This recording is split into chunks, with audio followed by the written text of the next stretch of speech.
So tensions in the war in Ukraine have just reached a new high, following Russian President Vladimir Putin's decision last Thursday to target the Ukrainian city of Dnipro with a new intermediate-range hypersonic ballistic missile of the sort that could carry a nuclear warhead. Coupled with the deployment of 12,000 North Korean troops into the war, has rallied Ukraine's key allies in the US and Europe to do whatever is necessary to help Ukraine preserve their hard-won sovereignty. But will 2025 be the year a peace deal is reached? And what must this deal look like to ensure the long-term security for the Ukrainian people and the rest of Europe? Russia took the conflict to a new low last Thursday, targeting Dnipro with this new type of experimental medium-range ballistic missile, which is understood to be based on the longer-range intercontinental ballistic missiles of the kind that NATO and the USSR pointed at each other for 40 years during the Cold War. The US and the UK authorised the use of US ATACMS and UK-supplied Storm Shadow missiles last week in a major change of policy to offer relief to the Ukrainians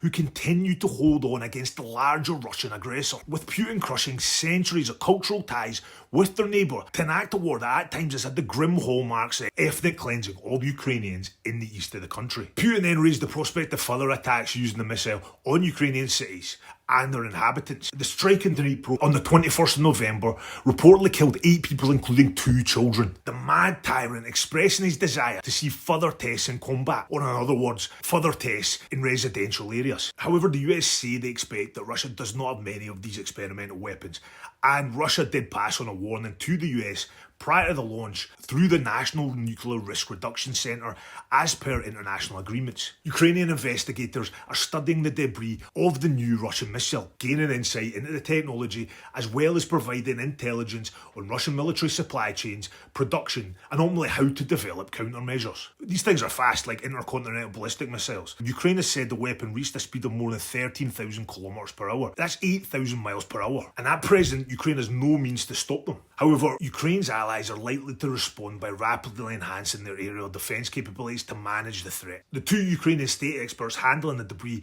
have stated that the initial assessment indicates that it was a ballistic missile, that it flew on a ballistic trajectory towards the city, and that the strike resulted in civilian damage. Putin's reckless brinkmanship continued as he claimed our military bases in Eastern Europe are now also targets. But it's far-fetched that Putin would be mad enough, even for him, to trigger a response from the entirety of the NATO alliance by attacking a NATO base in a NATO country, when we could be months away from the beginning of negotiations to end the war, with Trump's inauguration on January 6th and the widespread public support in both Russia and Ukraine for a resolution to this needless exhibition of tyrannical imperial conquest from the paranoid mind of Russian leader Putin as he hid terrified in isolation during the COVID-19 pandemic in what resembles a tragic Eastern Bloc bootleg of The Aviator and Howard Hughes' descent into madness. However, this time the crazy guy has control of the largest nuclear arsenal in the world. Putin has incrementally grown more desperate with every battlefield obstacle and an endless churn of dead and injured Russian soldiers,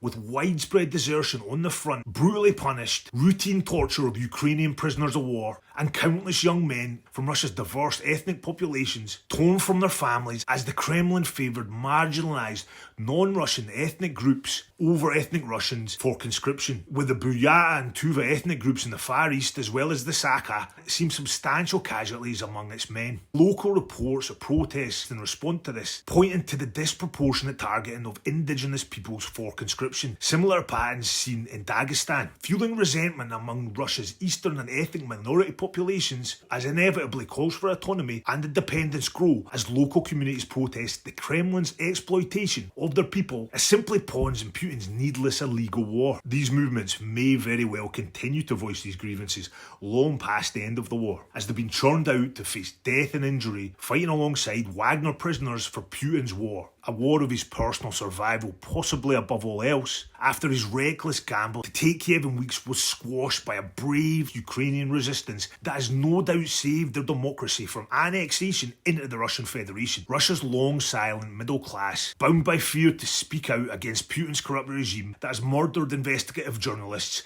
and political rivals. This culture of fear has become too much for many, with almost 1 million young educated Russians fleeing the country after being faced with the prospect of forced conscription and the high chance of death or injury on the front line. and a no doubt highly disgruntled oligarch class whose entire way of life integrated into the Western world has come to an abrupt halt, all in the aim of protecting Putin from being held to account for his many crimes, both towards his own people, Russia's neighbours, and our Western democratic nations. The deployment of North Korean troops on their front line proved to be the final straw for US President Joe Biden, who last week made the call to lift the restrictions on using US-made attack long-range missiles to allow attacks inside of Russia, with the UK and France following suit. A shift in policy after Washington had previously argued that the ATACMS would have minimal use because Moscow had already moved its most valuable assets beyond the missile's 300-kilometre range. But with around 50,000 Russian and North Korean soldiers now amassing in the Kursk region ahead of an expected counterattack, the Biden administration believes that ATACMS could be useful in targeting troops and weapon systems to support the front line, as well as sending a strong message to Kim that North Korean troops are not welcome on Europe's doorstep. Intelligence agencies across Europe are now warning of Russia preparing for alleged cyber attack and other types of hybrid warfare, and also the news that the Russians are now holding a British volunteer for the Ukrainian army, 22-year-old James Rees Anderson, a former soldier captured in the border region of Kursk, with major concerns now over his well-being,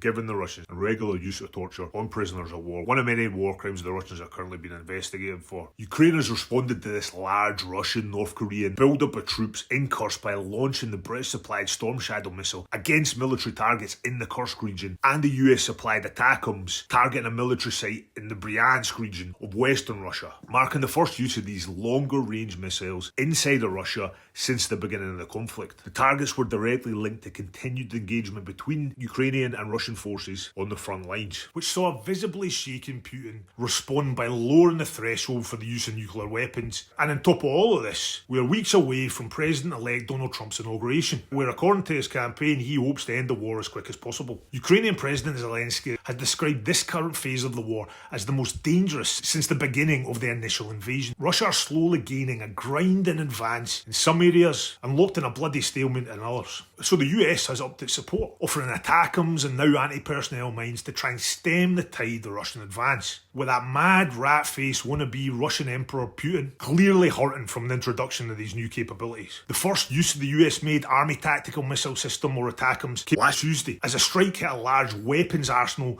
near the town of Kharkiv in Russia's Bryansk region, more than 115 kilometres from the Russian-Ukraine border. The depot is 190 kilometres north of the front line in the neighbouring Kursk region, where Russian forces are trying to push out Ukrainian troops who occupy about 600 square kilometres of territory after their surprise incursion across the border in August. It all sounds fair enough, right? Russia invaded Ukraine, bombed innocent Ukrainians at will and routinely targeted civilian infrastructure. They're currently being investigated for war crimes, including allegations of rape, massacre of civilians, and the abduction of Ukrainian children. In response, Putin's puppet government have approved changes to Russia's nuclear doctrine, setting out new conditions under which the country would consider using its arsenal. It now says that an attack from a non-nuclear state like Ukraine, if backed by a nuclear power, will be treated as a joint assault on Russia. But before we all turn prepper and remortgage the house to build a fallout shelter in the garden, remember, Russia has been using this narrative, let's call it the boogeyman strategy, to attempt to influence Western will to stand against this illegal war and a litany of war crimes since the invasion on the 24th of February 2022. It did work initially, as so-called red lines on various Western weapons were set and then ultimately crossed by Ukraine's allies, but with much delay and frustration on the Ukrainian side, as Western politics shaped the supply of vital military aid. However, there are numerous reasons why now in particular, Russia's renewed sabre-rattling can be dismissed as such. British Prime Minister Sir Keir Starmer, speaking at the G20 summit, has promised Russia's irresponsible rhetoric on nuclear weapons will not affect UK support for Ukraine, and has said to end the war, Russia must get out of Ukraine. And the White House was similarly not surprised by the escalation. No changes to Russia's nuclear posture has been observed, saying we've not seen any reasons to adjust our own nuclear posture or doctrine in response to Russia's statements. However, with the incoming Trump administration on the near horizon, there will be plenty of posturing from the Kremlin as they attempt to manoeuvre to a favourable position for peace talks at some point during Trump's term.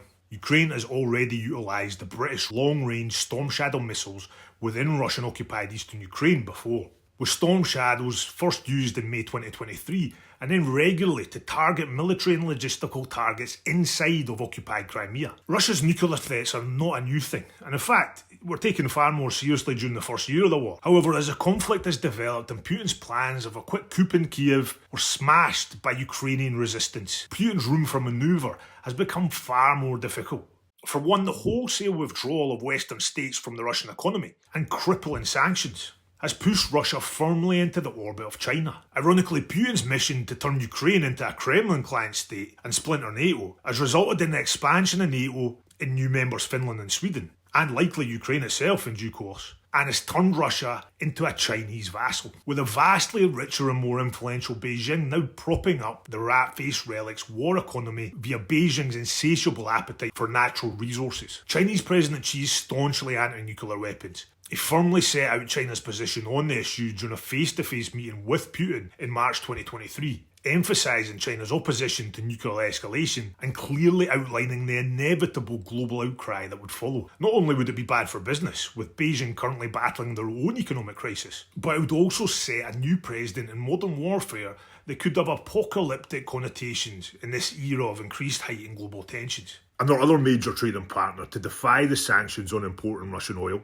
President Modi of India, has also warned Putin of the consequences of his nuclear threats, not just for Russia, but for the world. Nobody wants to be the person manifesting Stanley Kubrick's classic Dr. Strangelove into reality. Again, ironically, a film American director Oliver Stone once privately screened for Putin. But fear itself is a powerful tool of mind control. And KGB trained guys like Putin are masters in the art of propaganda and psychological warfare. If Putin was to cross that line, it would also further galvanise Western resolve that the diminutive former KGB spy turned mafia state head would have to go the way of the dodo to guarantee the future peace and prosperity of Europe. A Western and likely global alliance against Russia would form in response to the use of nuclear weapons, and would likely see a direct intervention in the war via overwhelming conventional force, to which the Russians' diluted military force would stand little chance. And with Russia having recently deployed 12,000 North Korean troops on the front line, a significant escalation marking the first entry of foreign troops into the war. And so, for example, if European NATO troops were to enter the conflict in support of Kiev, President Putin has already set a new precedent on that matter with the introduction of the North Koreans. And look, ultimately, with President-elect Donald Trump due to take office in the new year, Putin is surely waiting for what he will see as a more friendly face in the White House. Then there's the war crimes. Days prior to Biden's change in policy, Russia conducted another huge wave of attacks on civilian targets and energy infrastructure. A consistent Kremlin tactic as they've attempted to test the resolve of the Ukrainian people each winter, with the UN reporting at least 10,000 deaths among Ukrainian civilians since the start of the war, including 1,000 children, with a further 1,500 children injured, as Russia has enacted a strategy of targeting residential areas throughout the war. Putin has already been officially charged with war crimes by the ICC on March 17, 2023, for his role in the unlawful deportation of children from eastern Ukraine into forced adoption inside of Russia, with the UN Commission of Inquiry on Ukraine saying that Russian authorities took a staggering 16,221 children out of eastern Ukraine to Russia. The United Nations Human Rights Council has established an investigative body known as the Independent International Commission of Inquiry on Ukraine, which has been collecting evidence, interviewing survivors, and investigating alleged violations of international law by Russian forces. The Commission has documented numerous incidents of civilian targeting, attacks on civilian infrastructure, and potential war crimes by Russian troops, including rape and mass killings. Groups like Human Rights Watch and Amnesty International have also been extensively involved in documenting violations by Russian forces, including the indiscriminate bombing of civilian areas, torture, and the use of prohibited weapons. Putting this war in the correct historical context, a bloody, unprovoked, indiscriminate reign of Russian terror across Ukraine. The Kremlin's protest to the use of ATACMS and Storm Shadows seems entirely redundant. Their core argument against their deployment is centred around the satellite guidance systems these missiles require for launch, claiming Western specialists would be required to manage this aspect of the launch procedure. However, given Russia has been using Iranian, Chinese and North Korean missiles since the start of the war, and their introduction of North Korean troops to the front line, Western officials are quick to bat off the Kremlin's claims of escalation, instead rightly arguing the recent developments are a reaction to the Kremlin's repeated escalations throughout the conflict. which ultimately started with Russia's decision to invade. Both ATACMS and Storm Shadows have been used within Russian-occupied eastern Ukraine before, striking behind Russian lines to affect arms supply, aerial support, and the general supply to the Russian front in the east. In a similar sense, the Ukrainian ATACMS strike deep inside Russia was towards a military target, an arms depot, in the Russian rear to the new front line within the Kursk region, where Russian forces have so far failed to fully expel a Ukrainian advance across their border. A hugely embarrassing development for Putin, given this was the first foreign invasion of Russian territory since World War II. But in terms of the Ukrainian right to use Western-made long-range missiles, a key justification is displayed by the pattern of these weapons used since 2023, where they've been utilised to strike behind the front line to disrupt Russian efforts to advance in the east, or now to expel Ukraine from Kursk. Let's not forget, Russia illegally invaded, and Russia has illegally attempted to annex eastern Ukrainian sovereign territory. Borders the Russian Federation agreed to cede to Ukraine in 1991. Russia created this war, with fictitious arguments made by Putin in 2022 of the need to denazify Ukraine in his special military operation. He created the front line, and so the rear is fair game to Ukraine, and much of the Russian rear is deep within Russia itself. So frankly, fuck Russia's red lines. The Ukrainian people, the Russian people, European people, and the people of the world deserve better than this. Countries can't just do whatever they like to their neighbours and get away with it. Putin started this war. And if long-range missiles make his campaign of terror in Ukraine harder to execute, then that's a good thing. It's rarely a black and white thing, but in this case, Ukraine and allies are undoubtedly the good guys and shouldn't be intimidated by the animal in Moscow directing these atrocities. We are helping Ukraine fight the good fight. In the West, Putin has been enacting a hybrid war for well over a decade. He's meddled in our elections, our referendums, attempted to infiltrate our institutions, and latterly engaged in sabotage operations across Europe. For example, setting a Berlin factory producing defence components on fire, with other fires and similar recent activity in the UK, France, and in the Baltics. It's also been alleged that he made the call that resulted in the shooting down of the Dutch civilian flight MH17 as it passed over Russian separatist-occupied Donetsk in 2014, en route from Amsterdam to Kuala Lumpur, killing all 298 people on board, including 193 Dutch citizens, with a Dutch court later finding 2 Russian nationals and 1 Ukrainian separatist leader guilty of murder after shooting down the plane with a Russian-supplied Buk missile. And in the UK, he's twice in 2006 and 2018 sent agents in to murder prominent Russian exiles, in London in 2008 poisoning Putin's former KGB colleague turned fiercest critic Alexander Litvinenko using the highly radioactive polonium-210, poisoning his tea during a meeting at the Millennium Hotel in London. And in 2018, another 2 Russian agents went in at the peaceful, quintessential Old English town of Salisbury and attempted to poison Sergei Skripal, a former Russian military officer, and his daughter Yulia, with a Russian military-grade nerve agent Novichok. The father and daughter survived, but as the Russian military intelligence agents Alexander Mishkin and Anatoly Chepiga discarded the perfume bottle containing it in a local park, causing the tragic death of an unconnected local woman, Dawn Sturgis. This is Putin giving the green light to bring a chemical weapon into the heart of England. It's been Russia that's been escalating tensions in Europe for the past 20 years, as they've had a madman in charge who could never accept the Cold War had ended. They brought oppression to their own people, war to Chechnya, Georgia, annexed Crimea, been linked to the use of chemical weapons in Syria, used groups like the Wagner private military group to destabilise and rob natural resources from countries around the globe, and then launched a full-scale invasion of Ukraine. In contrast, no major country in Western Europe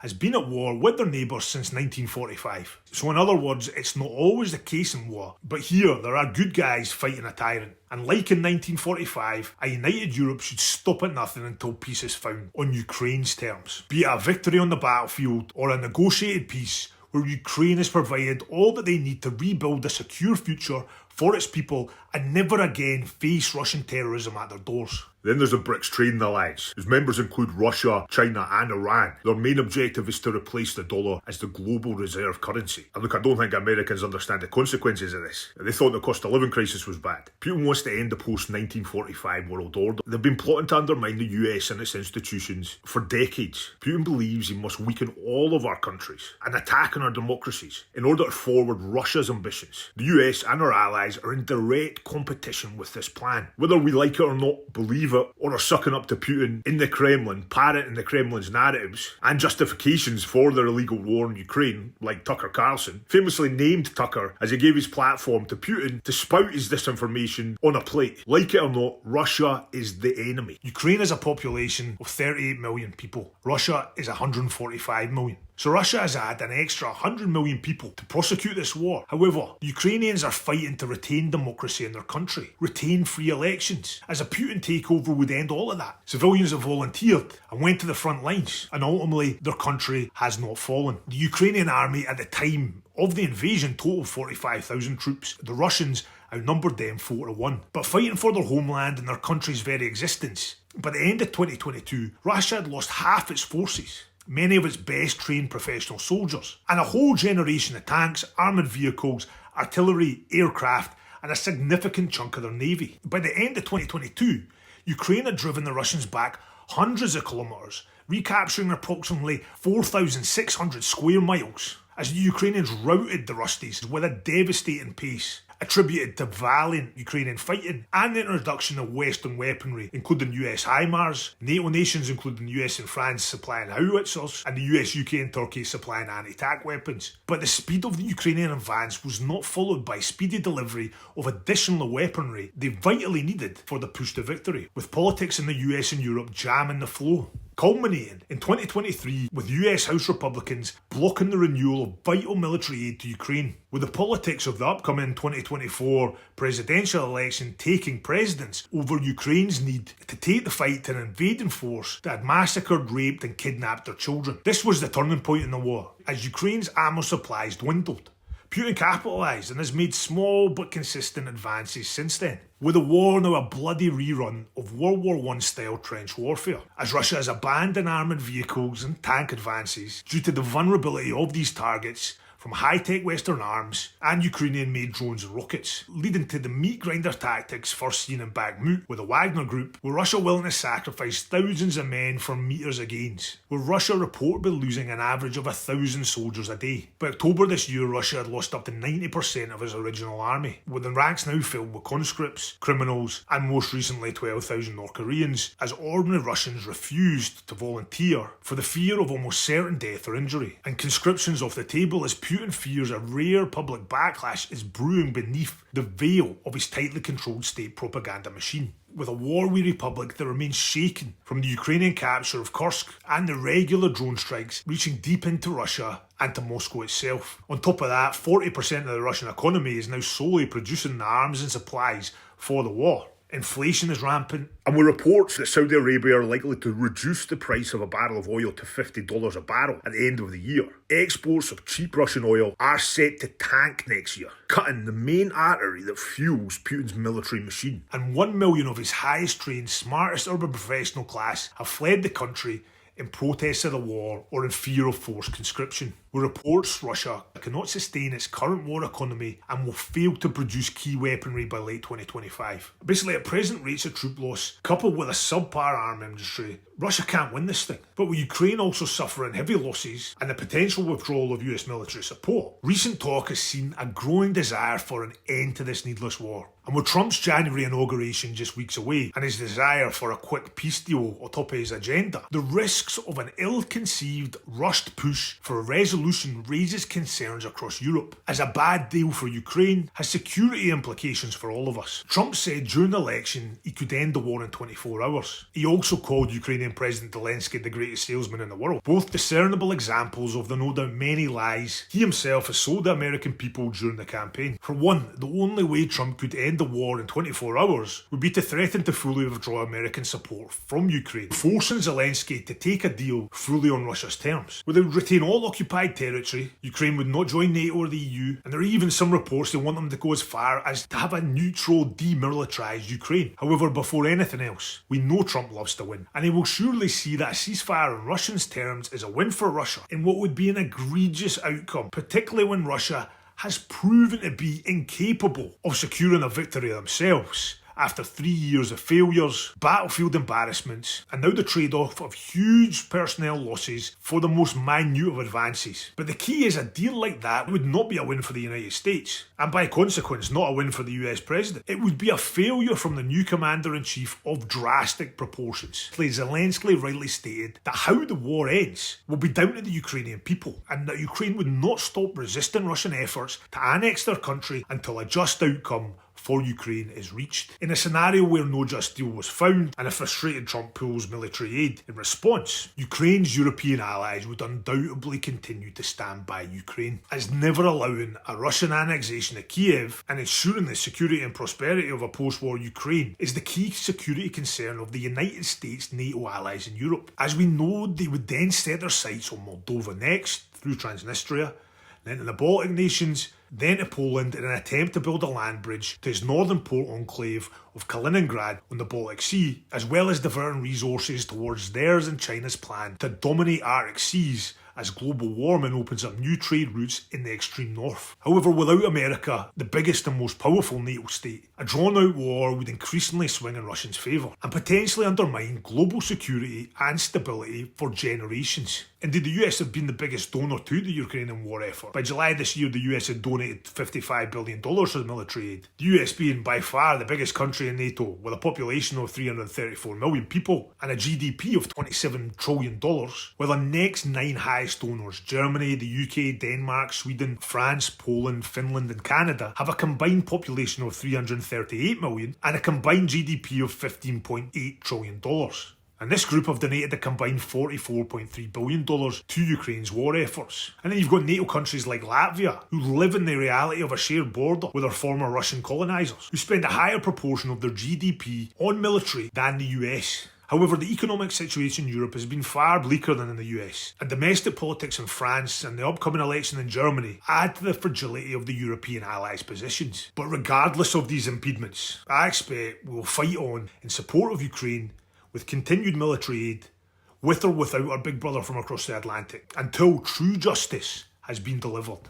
However, the possibility of Putin breaking through the lines and conquering Kiev would increase exponentially if Trump pulls half of Ukraine's funding and Europe is left alone to stand down Putin. President Zelensky told US network Fox News this week that we will stay, we will fight, we will have our production, but it's not enough to prevail, and I think it's not enough to survive. While the most difficult period of the war was the moment of invasion, this moment depends on unity in Ukraine. What he views as very dangerous is losing unity in Europe, and what is most important is unity between Ukraine and the United States. If Putin takes Ukraine, he takes their army too. Now one of the most seasoned fighting forces in the world, alongside a broad range of UK and NATO military equipment. And then we're in a situation where Trump's policy has created a Russia big enough and powerful enough to take on NATO and effectively restart the Cold War. And the cost to the US and Europe will be far higher when we inevitably have to face off against a victorious, imperialistic, land-grabbing Russia if the US fold to a weak as hell Russia now after Trump is inaugurated in January. Currently the Russian military is accelerating its gains along the front line. Data from the Institute for the Study of War showed that Russia has gained almost 6 times as much territory in 2024 as it did in 2023, and is advancing towards key Ukrainian logistical hubs in the eastern Donbass region. Meanwhile, Ukraine's surprise incursion into Russia's Kursk region is faltering, prompting President Biden to allow the use of anti-personnel mines for the first time. Russia themselves have been using this type of mine since the start of the war, and have been accused of planting them in civilian areas, including some children's play parks. The mines will help secure Ukrainian positions in hotspot areas like the besieged towns of Chaziv Yar and Kharkov, with Ukrainian analysts reporting that squads of Russians will sometimes be sent out every 20 minutes, like zombies, for hours at a time, creating major headaches for the Ukrainians' exhausted frontline troops. Undoubtedly, for this war, the best outcome is a peace agreement, but not one that nears Ukraine, allowing Russia to rearm for a re-invasion in a few years. Justice for Ukraine must be the outcome of this war. A member of the family of democracies, and unlike the majority of citizens in the US and Europe, they fought for their very existence against a vastly larger enemy for that right. Ukraine are now years into preparations for EU membership. While the war has unfolded, Zelensky's government has been driving major domestic reform, rooting out corruption and modernising their judicial system in order to meet the strict entry standards for EU membership. Ukraine have earned this.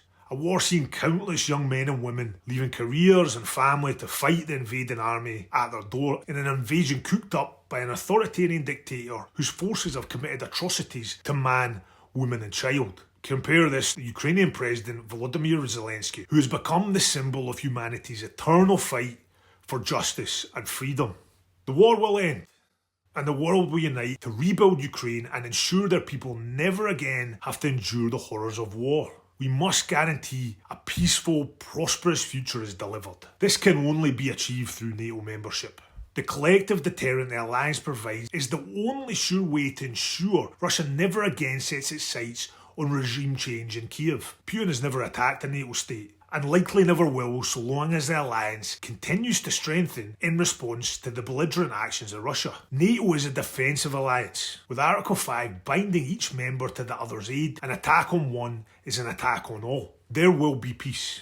No doubt in 2025, but only on the Ukrainian people's terms. The US, European leaders and the wider international community must continue to stand with Ukraine until they have justice. It's the only way to guarantee that Putin will never again launch an illegal invasion on Europe's doorstep. However, the most important fact is simple. The Ukrainian people are the victims of this needless war. They've had their homes destroyed, their futures stolen, been targeted by countless acts of indiscriminate deadly violence, and had their very right to exist challenged.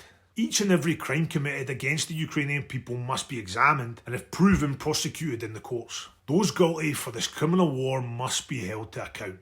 Allowing Russia to walk away, untried and unpunished, sets a precedent that tempts history to repeat itself on the borders of NATO or elsewhere in trouble spots around the world. So what's going to happen when these negotiations start? Trump's current position is difficult to predict, as his team are no doubt assessing the broad implications of this settlement. Trump's supposed deal, floated by J.D. Vance during the campaign, says there needs to be a demilitarised zone similar to the one in Korea. The Russians get everything that they have now, not the 2014 border. Ukraine has to be neutral and it can't be in NATO or the EU. It's not a million miles away from what Putin wants. He doesn't want to stop fighting. He believes he should get all 4 oblasts that he currently occupies about 70% of. And of course he also wants Ukraine to be neutral, and also likely to push for a limit on the size of Ukraine's armed forces. President Zelensky's 10-point peace plan that he presented in September wants a full withdrawal of Russian troops. He also does not foresee a frozen conflict, allowing Russia to rearm. They draw the example in the Donbass in 2014, where the peace deal that was brokered there was used by Russia as cover to prepare for the 2022 invasion. They do admit regaining Crimea is not militarily viable, but they will continue to push for this to be done diplomatically. They also quite really want to join NATO and the EU, and have no limit on their armed forces. Anything else would be highly irresponsible considering the behaviour of their neighbour to the north. And they demand a return of all prisoners of war and deportees, plus the over 100,000 war crime accusations to be investigated and prosecuted, and finally for Russia to pay reparations. The outcome of these peace negotiations are also critical to European states and their security outlook. For this reason, the EU, the UK, the major countries on the continent need to be involved. France, Germany, UK, Poland, and the rest of the Eastern European states that border Russia and Belarus. It's time for a united Europe to align their combined influence to safeguard the borders of our continent, safeguard Ukraine, and ensure there is an agreement on the security of the entire EU border. The consequences of giving too much away to Putin in this deal are stark. Firstly, it sends a message globally that annexing your neighbour's land is okay. It will embolden authoritarians across the globe and also make nuclear weapons seem like the only safe option for defence. This cannot happen. I do agree with one phrase used by Trump's campaign during the election: stop the killing. And although, to be honest, I thought it was a market employ by Trump to go alongside the ceasefire and 24-hour deal, which we've already established would be a big win for Russia. But I do believe there is a growing feeling around the globe that we do need to find a different way of settling disputes between nations on this, our shared planet. Look at the business world. Companies that turn over more in a year than many countries don't have armies to settle their disputes. They settle things in the court. And there are mechanisms for countries to try disputes and crimes. There's the International Criminal Court, the ICC, which oversees the rule of law in areas like genocide or extreme human rights violations. And the International Court of Justice, the UN's primary judicial arm, which adjudicates disputes between states regarding boundaries, sovereignty, and other legal issues. The international community must do all in their power to strengthen these institutions, and continental judicial bodies like the European Court of Justice and the European Court of Human Rights. And where there is no regional equivalent, we must strive to build these frameworks of justice, striving to build a future where the option to go to war becomes an absurdity in the face of the stability and prosperity that comes from an evolved international order, centred on debate, diplomacy, the rule of law, and universal human rights. We are all sick of the killing, but there must be justice, or mankind's cycle of millennia of war will bludgeon, scar, and ultimately define this century as it has done the rest.